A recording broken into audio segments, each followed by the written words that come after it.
Hi, I'm Mohannad Rasheed, General Manager at Azizi Marble Industries.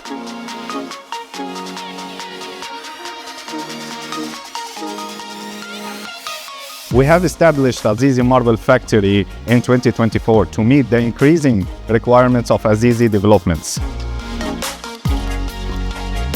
Our factory is equipped with the latest technology to support the workforce to deliver precision, speed, and consistent quality products across all our projects.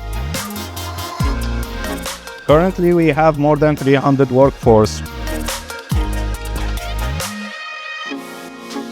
Now we are delivering more than 5,000 square meters of high-quality products every month, with operation scale to reach to 10,000 square meters.